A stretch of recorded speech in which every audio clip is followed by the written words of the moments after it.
Zoe has moved to Portland, Oregon for another brand new start, not only to find that our new home has been broken into, but a stowaway gargoyle has let himself out of one of her moving boxes and is asking for her to help him as an alchemist. And then, of course, the contractor that she's hired to help fix up her home is found dead in front of it. Hi, I'm Neri, and this is Cozy Saturday, where I talk about the newest cozy mystery that I've delved into.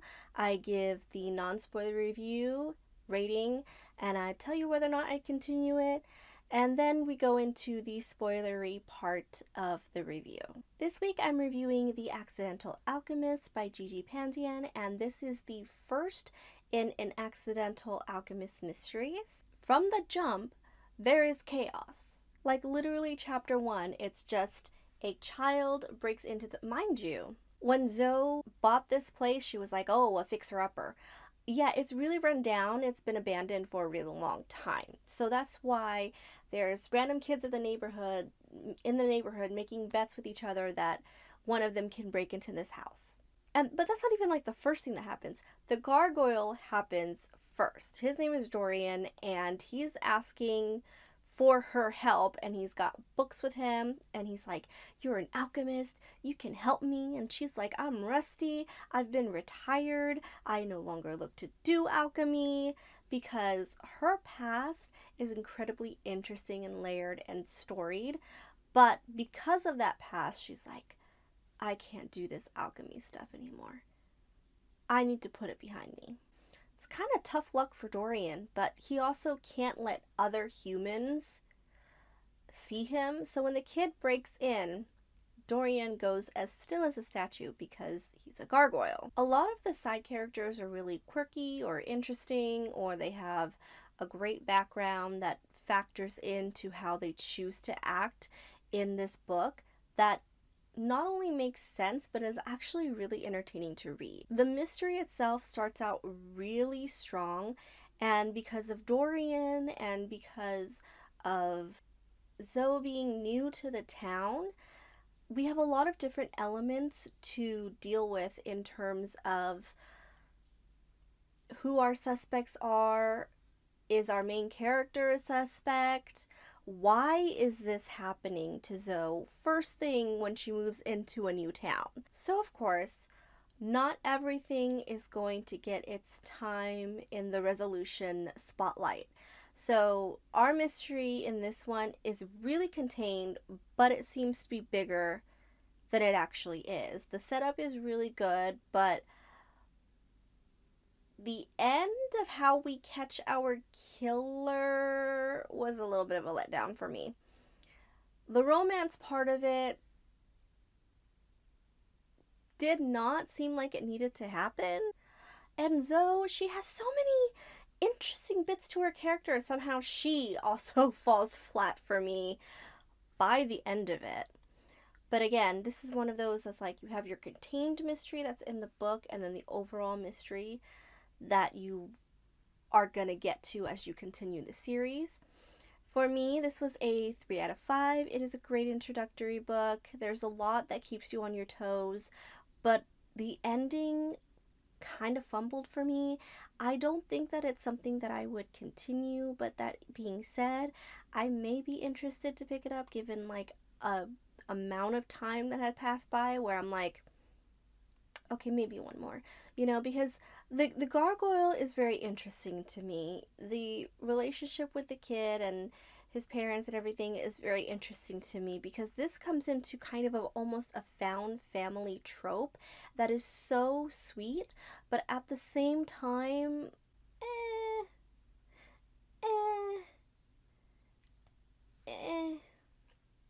in my opinion, if the gargoyle was the main character instead of a supporting character, I would definitely be more interested in that because he is a much more interesting character. And imagine following a character that anytime somebody like sees him, he's gotta like freeze. He's gotta be a still statue and also a sleuth. That would be interesting. We did not go there with this book. he does a little bit of sleuthing, but it's like, he's not our main sleuth, so we don't follow him, right? So that's just how I feel about it, and now we're just gonna go into the spoilery section, because I just want to pick right back up with Zoe and why I feel her character kind of fell flat for me. And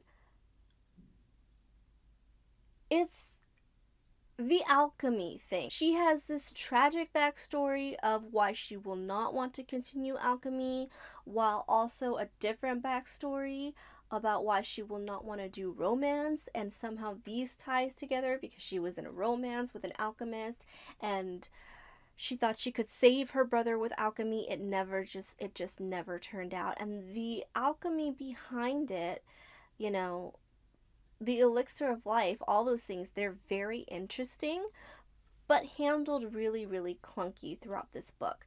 So we have someone who is supposed to be powerful, and Dorian hypes her up every single time because the poor thing is turning into stone. Like, that whole, like, he has to freeze whenever a human's there. Well, the thing is, if he stays in there too long, he just stays as stone. And he's finding those intervals where he can't move longer and longer. That's why he's asking for her help to save his life. And because of the course of events, she can't make a lot of headway in that unless she chooses to basically figure out this mystery. And she's trying, but she's having a lot of tough luck because it's not her calling. Being a sleuth is not her calling. And now she's got to brush up on being an alchemist and figure out why this, contractor or construction worker man died. And hopefully she's not the main suspect. But also, what is the alchemy angle in this, and does it have to do with the mystery? Literally, Dorian is the most worthwhile character in this entire series. If I were to recommend this to someone, it would just be to be introduced to him.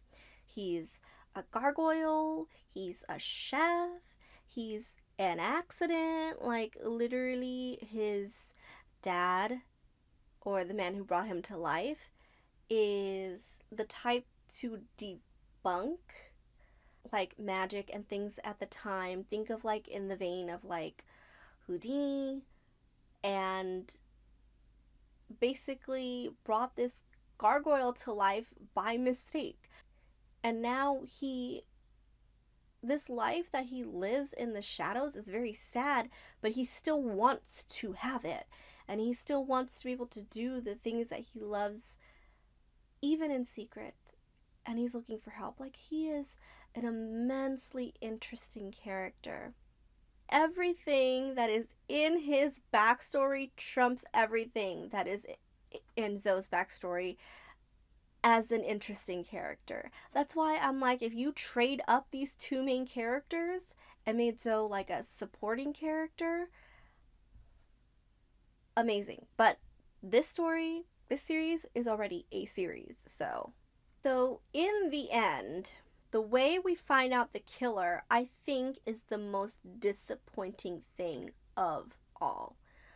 The reason that the construction worker is dead has nothing to do with alchemy, which I didn't expect that it would, because that's the long game. The short game, I just didn't expect anything, right? So there are like these tunnels, and the kids, they like to go play in these tunnels. But the killer also goes to play in these tunnels. So he sees the kid, he's like, "You're messing up what I've got going on. I'm gonna lock you here." And then when the kids are found, we're just like, we're just fine. We're just sitting here making jokes, talking to each other. Kids are locked in the tunnels. You know who the killer is. I don't care if his aunt says that, "Oh, he just locked them up, but he doesn't mean any harm." The delusion. It's crazy.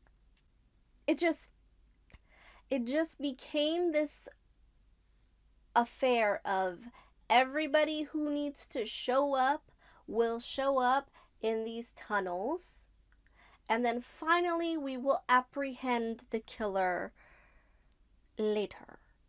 It just really, it gave like shenanigan vibes in the worst way. It was like we were unraveling things and we just got to the end and it's like there's that one knot that we can't undo. That's the fumbling of it.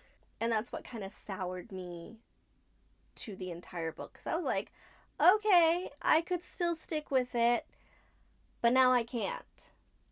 And then let's talk about the romance real quick. Okay, so the romance, of course, is our cop detective. He's boring. He's gorgeous, but boring. There's nothing going on there. He used to be into occult stuff, but then his wife shook him out of it. Oh yeah, he has a wife. Oh, I'm sorry, he had a wife. Because, you know, he's got to have been a good man who has had a wife, but she passed. I don't begrudge if you're gonna give a character a sad background. But I felt that the way that this was tied into the things that he liked in the occult, the things that his family liked in terms of Eastern medicinals and herbs and things like that, to suddenly his wife shook him out of it because he was in a dark time of his life. And then she has now passed. So now it's convenient for it. The way that it was put together, it just gave me this feeling of like, oh, this is really just convenient, isn't it? Like, it's one of those tropes that kind of give me the ick. Give me more to feel about this character than this. Don't even get me started on how he was almost useless, because I could go on about that. But he is such a boring character. I don't want to expend the energy. Two boring people found each other.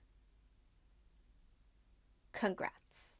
But 3 out of 5 stars for Dorian. So that is this week's Cozy Mystery. Thank you so much for watching, and I will see you next time. Bye.